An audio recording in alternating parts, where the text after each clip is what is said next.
आज हमारे जीवन में एक बहुत बड़ी समस्या हमको हमारे बच्चों के प्रति लगती है। हमको लगता है हमारे बच्चे बिगड़ नहीं चले जाए, हमारे बच्चे खराब नहीं हो जाए, बुरी संगत में नहीं चले जाए, बुरे व्यसन नहीं लग जाए, बुरी तकलीफ में नहीं चले जाए, बच्चे को एक्सीडेंट नहीं हो जाए, बच्चे सुरक्षित रहे। दुनिया भर की चिंताएं हमको हमारे बच्चों के बारे में रहती हैं। हमारे जो दादा दादी हैं, नाना नानी हैं, वो बार बार बच्चों को बताते रहते हैं, बेटा ये कार्य करो, ये कार्य अच्छा है, बेटा ये कार्य मत करो, ये बुरा है। अच्छा बुरा, पाप पुण्य, पाप पुण्य, पाप पुण्य का ज्ञान जीवन में पाप करने से रोक नहीं पाता है। जब हमारे यहाँ का बच्चा बड़ा होता है और बड़ा होने के बाद में जब उसके हाथ से अनजाने में कोई पाप घटित हो जाता है तो जीवन पर्यंत वो आत्मग्लानि में रहता है कि मैंने पाप किया, मैं पापी हूँ। इस भाव में से कभी मुक्त नहीं हो पाता। और विदेशों में जाता हूँ तो वहाँ के बच्चों को पाप का, पुण्य का कोई ज्ञान ही नहीं है। उनके हाथ से भी पाप होता है। उनको बोलता हूँ, बेटा ये गलत बात है, ये मत करो। अच्छा स्वामी जी ये पाप था क्या? ठीक है अब नहीं करूँगा। लेकिन आत्मग्लानि नहीं है।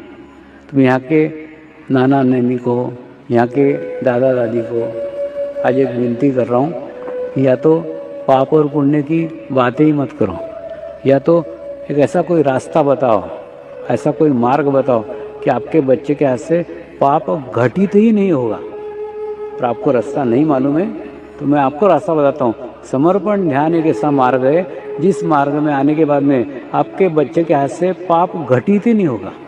क्यों? क्योंकि एक बहुत सकारात्मक आवामंडल, सकारात्मक ओरा, अच्छा पुण्य का प्रभाव उसके आसपास निर्मित हो जाएगा। उसके हाथ से पाप घटित नहीं होगा। क्या होता है? पाप घटित होने के लिए पाप की ऊर्जा शक्ति आवश्यक है। जैसे खदा बुरा कार्य करने का है कि नहीं आपको, तो बुरा कार्य करने के समय आपके पास में बुरी ऊर्जा चाहिए। अगर आपके पास में बुरी ऊर्जा है तो आप बुरा कार्य कर सकते हो। आपके पास में बुरी ऊर्जा शक्ति नहीं है तो आप बुरा कार्य नहीं कर सकते। जैसे कई बार आपने देखा होगा, एक आधे बैंक में डाकू बैंक डकैती करते हैं, तो बैंक डकैती करने के लिए, अपराध करने के लिए वो शक्ति जो चाहिए, निगेटिव पावर, वो उनके पास नहीं रहती। तो वो क्या करते हैं, पहले एक आधे होटल में जाते हैं, फिर दारू पीते हैं, दारू पी करके फिर निगेटिव पावर्स और बढ़ाते हैं, और बढ़ाने के बाद में अपराध को घटित करते हैं। यानी बुरा कार्य करने के लिए बुरी ऊर्जा होने की आवश्यकता है। ठीक उसी प्रकार से अच्छा कार्य करने के लिए अच्छी ऊर्जा होने की आवश्यकता है। तो अगर आपका बच्चा ध्यान करता है, आपका बच्चा मेडिटेशन करता है, तो उसके आसपास एक 15 फीट का, 20 फीट का एक आभामंडल बन जाएगा, एक ओरा बन जाएगा।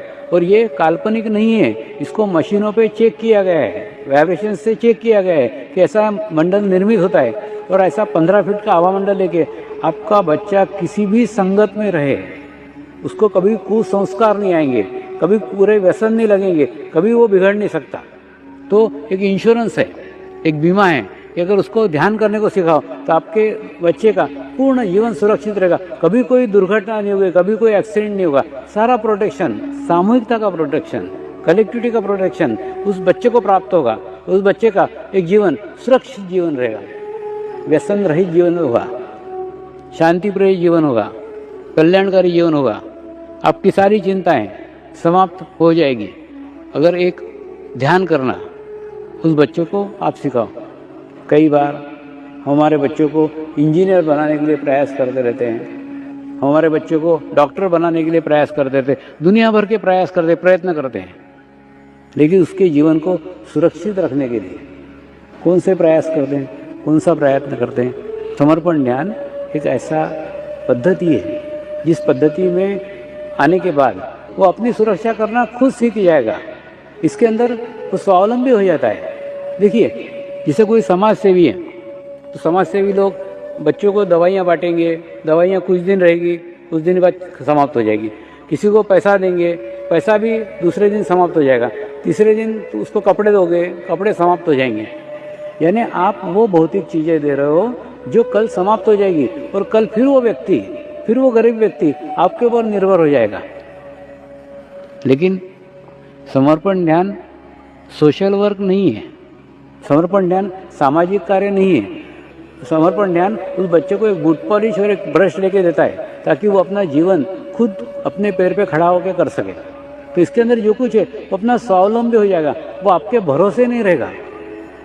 तो अगर आपको समाज कार्य करने का है तो आप किसी को आत्म साक्षात्कार दो। आत्म दीपक जलाने से बड़ा दान इस दुनिया में कोई नहीं है। आप कल्पना करो, किसी को जन्म दे रहे हो आप। आत्म साक्षात्कार यानी वास्तव में दूसरा जन्म है। ब्राह्मण का होता है कि नहीं? ब्राह्मण को और पक्षी को द्विज बोलते हैं। द्विज यानी उसके दो जन्म होते हैं। ब्राह्मण जब माँ के पेट से निकलता है उसका पहला जन्म, उसके बाद में जब उसका उपनयन संस्कार होता है, उसका थ्रेड सेरेमनी होता है, तब उसका दूसरा जन्म।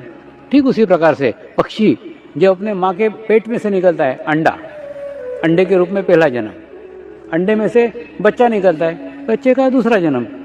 ठीक उसी प्रकार से आत्म साक्षात्कार भी दूसरा जन्म है। तो अगर आपके माध्यम से, आपके हाथ से अगर किसी को दूसरा जन्म मिल जाए, दूसरों को आत्म साक्षात्कार मिल जाए, दूसरे को जन्म दे दें, तो वास्तव में आपने आपके जीवन को सार्थक किया है।